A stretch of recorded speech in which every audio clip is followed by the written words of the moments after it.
The stand at Willow Creek Ranch. The dust hadn't even settled when the cameras at Willow Creek Ranch caught sight of them three black SUVs rolling up the gravel drive.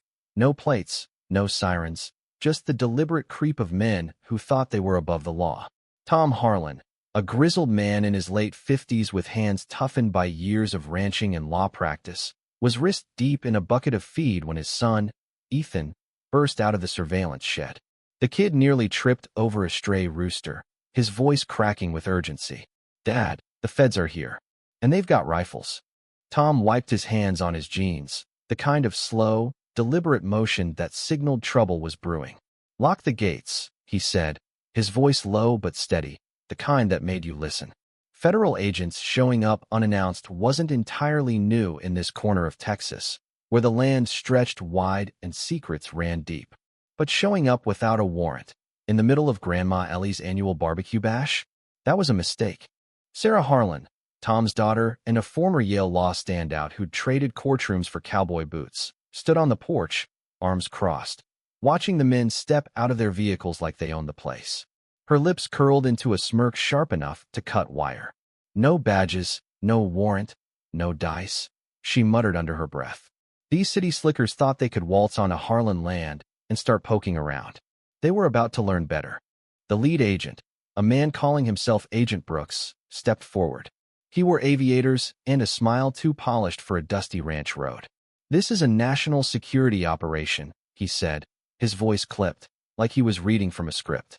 "We need access to your property, all structures, vehicles, and data devices. Stand down." Sarah let out a slow, amused breath. "You roll up here with no paperwork, no explanation, and expect us to just open the doors because you said national security? This isn't D.C. This is Harlan land. We don't do illegal searches. We do lawsuits and brisket." Ethan, perched on the porch railing, piped up. "And drones. Want to see what you look like from 400 feet up, standing there like lost tourists." Brooks' jaw tightened. His two partners fanned out slightly, one eyeing the barn, the other scanning the house. Tom stepped forward, wiping his hands on a rag, letting the silence stretch like a taut wire. "I fought in Desert Storm, lost a brother in Iraq, and spent 2 decades practicing law before I bought this ranch," he said. "I know a Fourth Amendment violation when I see one. Unless you've got a judge's signature, you're trespassing." Brooks didn't blink. "This isn't about you. It's about what's on this land. We have reason to believe. Reason to believe we'll roll over." Tom cut him off, his voice calm but cold as a winter creek. "You're wrong." Grandma Ellie wandered over, a .38 revolver tucked in her apron and a plate of ribs in her hand. "Got sweet tea or buckshot?" she said with a grin that could charm a snake or scare a bear. "Your choice." The agent stepped back, not because of the gun, but because Ellie's ribs, laced with her infamous homemade sauce, were known to bring grown men to their knees. Sarah pulled her phone from her back pocket and dialed Judge Clara Holt, a no-nonsense federal judge whose number she kept on speed dial. "Clara, they're here. No warrant, just vague threats. I've got video, GPS logs, and a grandma ready to go full Wild West. You got 5 minutes to issue an injunction before I start quoting the Constitution at them." Clara didn't hesitate. "Put him on notice. I'll grab my robe." While Sarah was on the phone, Ethan ran facial recognition on the drone footage. The results were troubling. Brooks wasn't in any federal database. One of his partners had a LinkedIn page last updated in 2016, listing him as a private security consultant. The third was a ghost nothing. Tom, meanwhile, locked the front gate, a steel barrier installed after a run-in with a nosy tax assessor years back. The electric lock buzzed shut, final as a judge's gavel. The agents, now boxed in, huddled near their SUVs. Brooks made a call, his eyes flicking skyward, a twitch in his jaw. Something was off. Sarah hung up with Clara and strode back to the group. "Judge says if you step past that gate, she's filing emergency motions and calling the press. You'll be famous by sundown." Brooks leaned toward Tom, voice low. "You don't know what you're sitting on. If we don't get it by tonight, people will die, including you." The air went still. Even the chickens stopped clucking. Sarah's eyes narrowed. "Then you'd better hope your boss has a good lawyer. Without a warrant, you're not getting a single blade of grass." Inside the barn, buried under decades of tax records and a taxidermied coyote, was something the Harlans barely remembered: a hard drive. Old, maybe useless. But if the feds were willing to threaten a ranch full of stubborn Texans, it wasn't just some relic from the 90s. As the agents retreated to their vehicles, radios crackling, Sarah felt the shift. This wasn't over. It was just beginning. Sheriff Ben Caldwell pulled up in his battered patrol truck, kicking up dust like a storm. He stepped out, boots hitting the ground before the engine died, his face a mix of exhaustion and wariness. Sarah greeted him with a dry drawl. "Here for ribs or subpoenas?" Ben rubbed his neck, his mustache twitching. "Sarah, I just want one quiet Sunday. These guys called me for local coordination. I told them I coordinate just fine without their help." He glanced at the agents, still lingering like buzzards. "They didn't show me any paperwork either." Sarah handed him a folder she'd prepped: property title, Fourth Amendment excerpts, and a coupon for free brisket. "Thought you might need ammunition." Ben flipped through it, half amused. "You always this ready for a fight?" Tom joined them, sipping from a mug that read, "Veterans do it better. Only when someone's poking around like they own the place. You know these guys, Ben?" The sheriff shook his head. "Slicker than a used car salesman. I called a buddy at the Fusion Center. Their IDs don't exist. Not even placeholders." Sarah's eyes sharpened. "So they're ghosts, sniffing around our land like they've got a map to buried gold." Ethan burst from the house, tablet in hand. "Found something weird. Really weird." They followed him to the surveillance shed, where he pulled up a map stitched from drone footage and infrared sensors. Tiny blinking objects dotted the western fence: military-grade motion detectors, planted weeks ago. Sarah swore. "You didn't plant these, Dad, right?" Tom scoffed. "Only thing I planted out there was a bad batch of tomatoes and a lifetime of regrets." They drove to the site, a dry stretch of pasture near an old ravine. Sarah pried loose a sensor, sleek and government-issued. "Either they think our cows are running drugs, or they're after something buried here."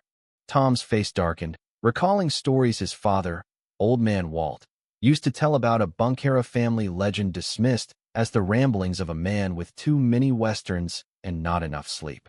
They found the door under layers of dirt and weeds, a rusted steel slab. Ethan rigged a battery pack, and with a groan, the lock gave way. Sarah descended, flashlight in hand, into a bunker smelling of dust and metal. Shelves held canned goods, maps, and a computer the size of a mini fridge. In a box labeled Recipes and Secrets, they found floppy disks, a USB drive, and an envelope marked DARPA 1995. Sarah exhaled. "Okay, now I'm listening." They hauled the find to the house. Ethan isolated the USB on a clean system. The files were encrypted government-level stuff. Sarah frowned. "Nobody locks up barbecue recipes like this." Tom watched the agents across the field, now setting up a command tent. "This isn't a search," he said quietly. "It's a containment." Grandma Ellie appeared with a pitcher of tea and a smile that spelled trouble. "Ever wonder why they show up right after I restock my sauce?" Sarah blinked. "Please don't tell me this is about your barbecue." Ellie poured a glass. "Back in '95, I hosted a fella from DC, twitchy guy, brought his own fork to the cookout. Said he worked with computers or chemicals. Left behind a disc. Figured if the ribs didn't kill him, the sauce would." Ethan's eyes widened. "You kept it. You ever try throwing out government property?" Ellie said, "That's how you end up on a list." Sarah laughed, rubbing her temples. "So we've got mystery agents, hidden sensors, a Cold War bunker, and a drive that might hold top-secret research. And ribs. Don't forget the ribs," Ellie added. Sheriff Ben stood, brushing dirt off his jeans. "Be careful. These aren't regular feds. They answer to shadows." Sarah's jaw clenched. "Well, we've got shadows of our own. Like GTFO." As the sun sank, the agents unpacked Black Case's weapons, not forensics gear. Sarah zoomed in with her phone. "They're not leaving, are they?" Tom stood, solid as the land. "No, darling. They're coming in." Sarah looked at the horizon, stars piercing the dusk. "Then we get ahead of them." In the shed, Ethan's screen blinked to life. A file decrypted. "Project Vanguard, eyes only." Sarah whispered, "That doesn't sound good." The night settled over Willow Creek Ranch like a heavy blanket, the kind that muffled sound but amplified tension. Sarah Harlan sat on the porch, a cup of burnt coffee in one hand and a dog-eared copy of the Texas Penal Code under her arm. Across the field, The agents had turned their makeshift camp into a full-blown operation, satellite dishes humming, generators growling, and men in tactical gear moving like they were prepping for a siege. This wasn't Kabul. This was her family's land, where the only threats were coyotes and Grandma Ellie's homemade hot sauce. Sarah sipped her coffee, muttering, "They're about to learn the difference between government muscle and Texas grit." Inside, Ethan was hunched over his laptop, digging into the decrypted files from Project Vanguard. The documents painted a chilling picture. Neurological experiments, classified trials on rural communities, and coordinates tied to small towns that had made the news for odd incidents, disappearances, strange behavior, unexplained outages. One file, labeled Adaptive Neural Modulation, Phase 2, described electromagnetic pulses designed to manipulate moods, suppress memories, and even override decisions. Sarah's skin prickled as she read. They've been using backwoods towns as guinea pigs. Ethan nodded, his fingers flying across the keyboard. There's more. Our ranch was flagged 2 years ago. Whoever's running this thought we'd be gone or quiet by now. Sarah set the file down, her mind racing. We need time and exposure. We make this place too visible to touch. Tom stepped in, wiping grease from his hands. Then we throw a party. A big one. Rodeo, press conference, county fair, all in one. Invite everyone, reporters, bloggers, that foodie who nearly choked on Ellie's ghost pepper ribs. Sarah's eyes lit up. We turn Willow Creek into the loudest target in Texas. Even the feds think twice when cameras are rolling. The Harlans didn't waste time. Within hours, Ethan had rigged a live stream setup with 5 camera angles and a ticker reading Willow Creek Ranch, Liberty, Livestock, and Lawsuits. Sarah called every contact from her Yale days, lawyers, journalists, anyone who loved a good scandal. Tom hauled hay bales into bleachers and dusted off a mechanical bull he'd nicknamed Due Process. Grandma Ellie fired up the smokehouse, the air thick with mesquite and defiance. By noon, the first reporters rolled in, followed by locals, influencers, and a food vlogger who'd once called Ellie's ribs a near-death experience worth having. The agents, caught off guard by the sudden crowd, froze. They couldn't storm a ranch that looked like a church fundraiser without looking like villains. Sarah took the stage a stack of hay bales with a scavenged PA system. "Ladies and gentlemen," she said, her voice clear and sharp, "welcome to the first Willow Creek celebration of freedom and smoked meat. Today, we honor the Constitution, feed the hungry, and remind the federal government we know our rights." The crowd roared. A cowboy hat sailed into the air. Behind Sarah, Ethan projected drone footage showing the agents planting sensors along the fence weeks earlier. Another screen flashed redacted lines from Project Vanguard, edited to dodge content flagging bots. Sarah pointed to the display. "This isn't a movie. This is what they came for, not drugs, not guns, but data. Something our grandfather left behind. Something we didn't even know we had until they decided we were a threat." A local reporter, a wiry woman with a nose for trouble, raised her hand. "Are you saying the government's experimenting on citizens without consent?" Sarah didn't flinch. "I'm saying they've done it before, and we've got proof they're doing it again." By mid-afternoon, Willow Creek Ranch was trending across 4 states. A TikTok of Ellie handing ribs to 2 awkward agents racked up 1 million views in hours. Sarah felt the momentum building. Every click, every share was armor. Witnesses were hard to silence. She caught Agent Brooks' eye across the field. He was on a secure line, his face tight with frustration. For the first time, he didn't look like a man in control. He looked like someone watching his plan unravel. Sarah checked her phone.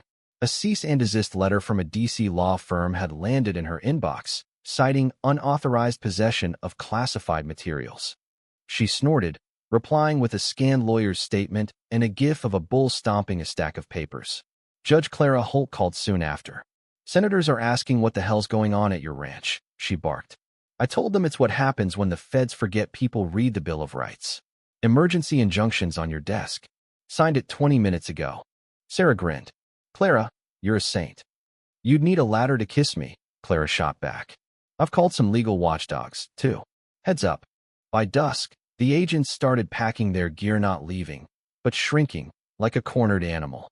Sarah knew they weren't done. People like that didn't retreat, they regrouped. Still, the Harlans had won the day. The story hit local news, with national outlets sniffing around. Their inbox overflowed with inquiries. But the mystery of Project Vanguard loomed larger than ever. What was it, and why was their ranch ground zero? As the last reporters left, Ellie plopped beside Sarah on the porch, a glass of her infamous sauce-spiked tea in hand. "We're in deep, kid," she said, "but we're making noise." Sarah clinked her glass. "And dragging the government with us." Rain fell at midnight, a soft drizzle that turned the ranch slick and shadowy. Sarah stood in the barn, her laptop glowing with Vanguard files. She was wired, adrenaline keeping sleep at bay. Ethan dozed in the house, a bat by his bed despite his arsenal of drones and tasers. Tom pretended to sleep on the couch, boots on, shotgun nearby. Ellie was in the pantry, guarding her sauce like it was gold. Sarah alone stayed vigilant, piecing together how their quiet ranch became a battleground. One line in the files kept haunting her. Phase 2 authorization. Non-compliant population samples to be isolated or neutralized upon exposure risk. The words were cold, clinical, avoiding anything human. If Willow Creek was an exposure risk, their knowledge made them targets. Sarah cross-referenced coordinates in the files and found a decommissioned military base, Pinewood, 70 miles south. Her grandfather, Walt, had ranted about it years ago, muttering about men with too many teeth and burning the sky. She'd thought it was just whiskey talking. A ping on her secure chat broke her focus. The sender was anonymous. "If you want to survive, don't wait for them to knock." A heavily encrypted file followed. Sarah woke Ethan, who cracked it open in 20 minutes. The header read, "Neural pattern disruption results, North Texas sector." Charts detailed tests on unaware locals' mood manipulation, memory suppression, behavioral overrides via electromagnetic pulses. The last entry chilled her. Subject Pool 212. Family Unit, Willow Creek Ranch. They weren't just watched. They were test subjects. Sarah backed away from the screen. "We go public. All of it, files, coordinates, everything." Tom appeared in the doorway, eyes sharp despite the hour. "Not yet. If they planted sensors, they could have ears, too." Ethan nodded, glancing at the ceiling. "I can scan for RF signals, but if they've got low-band transmitters in the walls, we need help." Sarah met her father's gaze. "Tom, to call in a favor." She dialed a number she hadn't touched in years, buried with memories of DC. The voice on the other end didn't bother with pleasantries. "You only call when you're in trouble." "Hey, Laura," Sarah said. Laura Vance, her old Yale roommate, had joined an agency Sarah swore never to name. Laura had gone silent a year ago. Black ops or burnout, Sarah wasn't sure. Now Laura's voice was low. "You're calling from the ranch, aren't you?" Sarah froze. "How'd you know?" "When you decrypted that file, alarms went off." "You're on a list, Sarah?" "Your whole family." Sarah's throat tightened. "Then help me. What's Project Vanguard?" Laura exhaled. "It started as threat modeling, behavioral research. Then they added neural interference tech control riots, mobs, entire towns. Now it's cleanup. They don't care if you're innocent. They care if you can expose them." "Give me something I can use," Sarah pressed. "Names, coordinates, anything." A pause. "Check the vault under the old well. Your grandfather wasn't crazy. He knew too much." The line went dead. Sarah, Tom, and Ethan headed to the dry well at the back of the property. They pried off the cover, revealing a metallic hatch 10 feet down. Sarah descended, finding a lead-lined box with paper files and a drive labeled Crown Key. Tom's hands shook as he held it. Walt said the truth had to outlive the liars. Sarah nodded. "Now it will." Across the field, Brooks watched through binoculars. "They found it," he said into his radio. "Permission to proceed?" "Proceed with all necessary force," the voice crackled back. At exactly 2:17 a.m., the power at Willow Creek Ranch cut out, not a flicker, but a total blackout, the kind that screamed intent. Sarah Harlan shot upright on the couch, her hand instinctively finding the flashlight and revolver tucked under her blanket. The house was too quiet, the air heavy with the certainty that they were coming. Tom was already at the window, his silhouette steady, rifle in hand. Ethan burst in, his face lit by the faint glow of a solar-powered monitor. Signals jammed, Wi-Fi's dead, cell towers down. Two figures moving along the south fence. Sarah didn't hesitate. She sprinted to the basement, where the crown key drive sat plugged into an off-grid laptop rigged with a battery and signal amplifier. Thanks to Laura's tip, the files had revealed more than experimental protocols, names, budgets, and orders signed by officials who didn't exist on paper. Grandma Ellie appeared, shotgun in one hand, flask in the other, dressed in a bathrobe and boots. "Looks like they picked a fight," she said, her voice steady as steel. Ethan dashed past, launching a drone rigged to scatter flares and chaff. It buzzed into the night, dropping its payload. Red lights streaked across the sky, exposing half a dozen figures in tactical gear, their infrared goggles glowing like embers. These weren't the same agents from before. These were hunters, silent and precise, circling the ranch like wolves. Tom clicked off his rifle's safety. "They're not taking this place. Not tonight." Sarah nodded. "Ethan, get the drive uploaded. Everywhere cloud, deep web, wherever it'll stick." Ethan bolted to the shed, where his emergency uplink sat in a reinforced cabinet wrapped in chicken wire. Sarah and Tom took positions, lights off, windows shrouded. Ellie stationed herself in the kitchen, muttering about protecting her linoleum from men in black. The first flashbang hit near the barn, a sharp crack that made Sarah duck. Heavy boots thudded against the earth breach, teams moving in. Sarah grabbed the walkie, the only comm still working thanks to Ethan's analog backup. "They're inside the fence." On it, Ethan's voice crackled, tense but focused. "Upload at 68%. From the east window, Sarah spotted two agents creeping past the chicken coop. She held her fire, waiting for them to cross the house's threshold. Instead, she whispered into the walkie, "Showtime."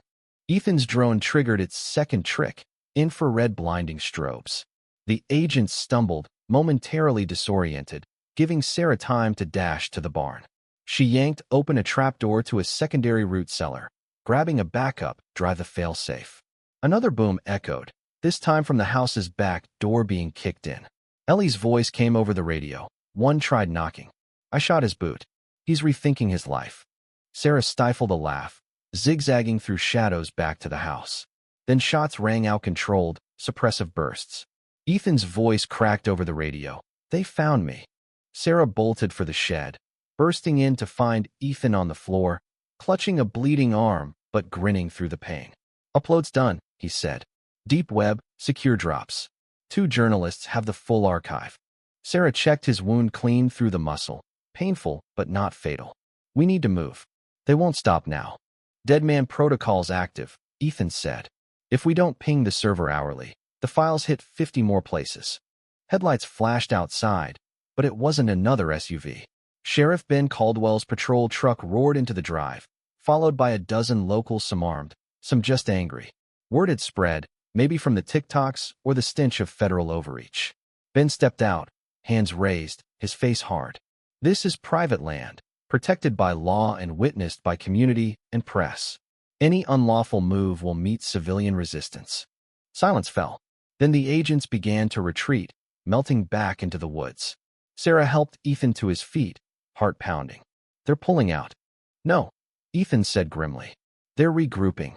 The house was a fortress of tension as dawn approached. Sarah didn't sleep, scrolling through responses, journalists, whistleblowers, even a senator's aide requesting a meeting. The data was out, the game had shifted, but a new file had appeared in the archive, labeled Next. Inside were coordinates, targets, and proof the experiments hadn't stopped. They'd gone underground. Willow Creek was one site. There were more. Sarah leaned back, eyes heavy but mind sharp. They'd lit a flare in the dark, exposing a machine bigger than they'd imagined. But they weren't just survivors now, they were warriors. Morning brought a bruised sky, orange and violet, the ground littered with flare casings and boot prints. The locals had left quietly, their presence a silent promise. Ethan sat at the kitchen table, arm in a sling, scanning the next folder. It wasn't just data, it was a roadmap. Test sites, population profiles, psychological manipulation tactics, and notes on neural interference programs now targeting rural neighborhoods. Handwritten margin notes stood out. "Too dangerous. Exceeds ethical limits." One line chilled her. "If this spreads, we lose the narrative." Ethan looked up. "Laura sent this, didn't she?" Sarah nodded. "She's a whistleblower now. Explains the leaks and why she's running out of time." Tom handed out mugs of coffee strong enough to wake the dead. What's next? Sarah tapped the folder. Another site, active, under an agricultural grant. Remote, no press, perfect for their next phase. Full behavioral control, not just thoughts but choices. Ethan leaned back. They're not just silencing dissent. They're programming obedience. Sarah closed the laptop. We stop it. Expose it again. We know their playbook now. That afternoon, a black sedan pulled up. Not an agent, but a young woman, Mara, an aide to Senator Hawkins. She carried a briefcase and a weary smile. The Senate wants you to testify, she said, sliding a request across the table. Closed doors first, then public if the evidence holds.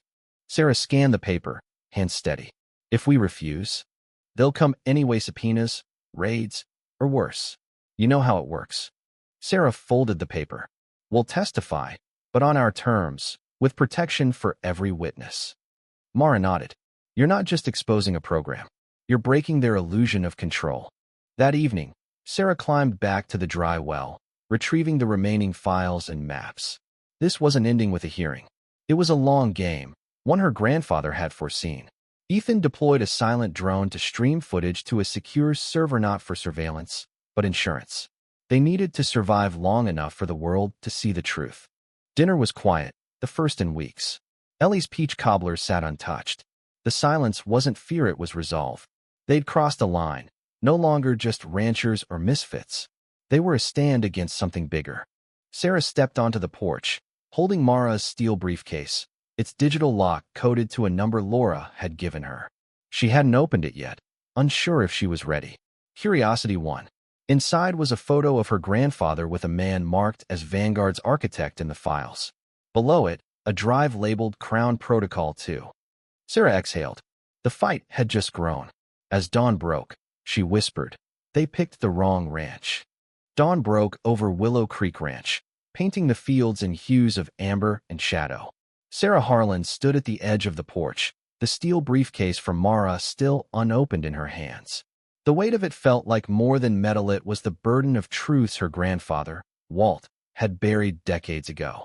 Inside the house, the air was thick with the scent of Tom's industrial-strength coffee and the quiet determination of a family that had stared down a federal assault and lived to tell the tale. But Sarah knew the fight was far from over. The Crown Protocol 2 drive hinted at a deeper conspiracy, one that stretched beyond their ranch to other corners of the country. Ethan, arms still in a sling, was back at the kitchen table, his laptop humming as he sifted through the next folder. The coordinates pointed to a small town called Redstone, 80 miles north, a place so unremarkable it barely registered on maps. The files described it as a Phase 3 test site for full saturation protocols, real-time behavioral engineering through subliminal signals embedded in everyday tech, cell towers, radio waves, even smart meters. The goal wasn't just control, it was obedience, pre-programmed and invisible. Sarah's stomach churned. They're not just watching people, they're rewriting them. Tom set down his mug, his face carved with lines deeper than the day before. If Redstone's next, we can't sit here waiting for them to come back. We take the fight to them. Ethan nodded, pulling up a map. Redstone's got a community center, a grain silo, and a volunteer fire department. Perfect place to test something no one would notice. The files mention a relay station disguised as a water tower. That's their hub. Sarah tapped the briefcase. Then we expose it. But first, we need to know what's in here. She entered the code Laura had given her, the lock clicking open with a soft hiss. Inside, alongside the photo of Walt and the Vanguard architect, was a drive and a handwritten note. Crown Protocol 2, final failsafe. Use it wisely. Sarah plugged the drive into Ethan's isolated laptop.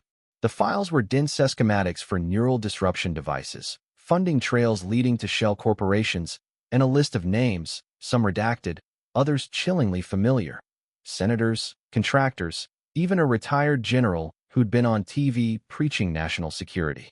One file stood out, a memo dated 1995, signed by Walt himself. It detailed his role as a DARPA consultant who'd warned against Vanguard's escalation. The technology can alter free will, he wrote. If deployed, it risks turning citizens into puppets. I've hidden the prototype schematics. They must never be used. Sarah's breath caught. Her grandfather hadn't just known too much been part of it, and he'd try to stop it. Tom read over her shoulder, his voice low. Walt always said the truth needed to outlive the liars. He buried this for us to find. Sarah nodded. Then we make sure it does. We go to Redstone, find that relay station, and blow this wide open before they can activate it. Grandma Ellie shuffled in, shotgun still in hand, a smudge of barbecue sauce on her cheek. If you're planning a road trip, I'm driving. Nobody shoots my grandkids and gets away with it. Sarah smiled despite the tension. You're on rib duty, Grandma. We need the press, not a firefight. The plan came together fast. Sarah called her Yale contacts, now high-powered lawyers and journalists, to arrange a media blitz. Ethan hacked into Redstone's municipal records, confirming the water tower was a recent addition, funded by an obscure federal grant. Tom reached out to Sheriff Ben Caldwell, who agreed to provide backup, though he grumbled about missing his Sunday poker game. By noon, they had a convoy: Tom's old Bronco, Ethan's pickup rigged with surveillance gear, and Ellie's ancient Cadillac, loaded with enough ribs to feed a small army. They arrived in Redstone under a blistering afternoon sun, the town as quiet as a forgotten promise.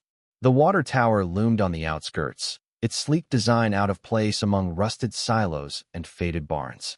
Ethan's drone circled overhead, capturing footage of men in unmarked vans parked nearby, their equipment too advanced for routine maintenance.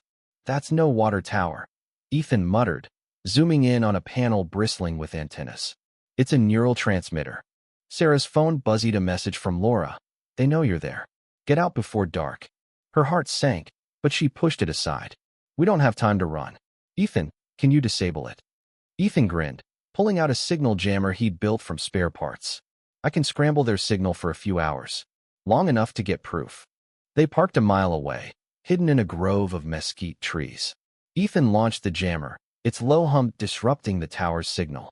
The men at the site scrambled, checking their equipment, unaware of the drone filming every move. Sarah called a local reporter she'd tipped off, a scrappy woman named Kate, who'd broken stories on government overreach before. Get to Redstone now, Sarah said. Bring cameras. You'll want to see this.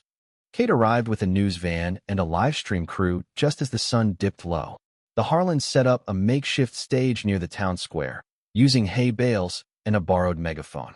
Locals gathered, curious and wary, drawn by the smell of Ellie's ribs and the promise of answers. Sarah took the megaphone, her voice steady. Folks, the government's been using places like Redstone to test tech that controls how you think, how you act. That tower isn't for water, it's for experiments. We've got proof, and we're sharing it.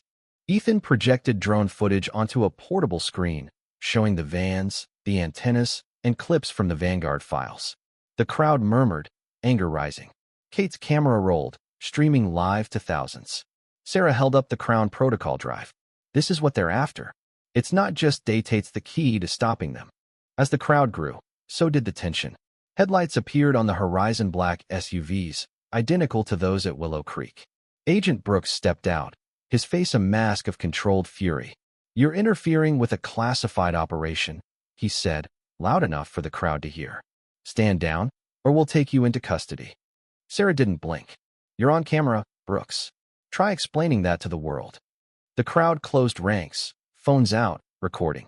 Kate's live stream hit 10,000 viewers. Brooks hesitated, his team frozen behind him. Sarah pressed her advantage. You want this drive? It's already online. Every file, every name, every dirty secret. You can't bury this now. Brooks' radio crackled, and after a tense moment, he signaled his team to stand down. This isn't over, he said, turning back to his SUV. Sarah watched them go, her pulse racing. They'd bought time, but the war was escalating. Back at the Bronco, she opened her laptop to find an email from Laura. Redstone was a decoy. The real hub is Pinewood. Get there before they do. Attached was a map and a single line. I'm out of moves. Good luck. Sarah showed the map to Tom and Ethan. Pinewood, the old military base her grandfather had warned about, was the heart of Vanguard. We end this there, she said. Tom nodded. Then we move tonight. Ellie climbed into the Cadillac, shotgun across her lap. Let's go ruin their day. They drove through the night, the road lit only by stars and resolve. Pinewood was a ghost, erased from public records but alive in the files Walt had left behind. The Harlans knew they were walking into a trap, but they had no choice. The truth was their weapon, and they were done hiding. At Pinewood's perimeter, they found a chain-link fence topped with razor wire. Ethan's drone revealed a compound buzzing with activity guards, techs, and a central building humming with power. "That's the hub," Ethan said. "If we take it down, Vanguard collapses." Sarah gripped the Crown Protocol drive. "Then we take it down." The Pinewood base loomed under a moonless sky, its silhouette jagged against the Texas horizon.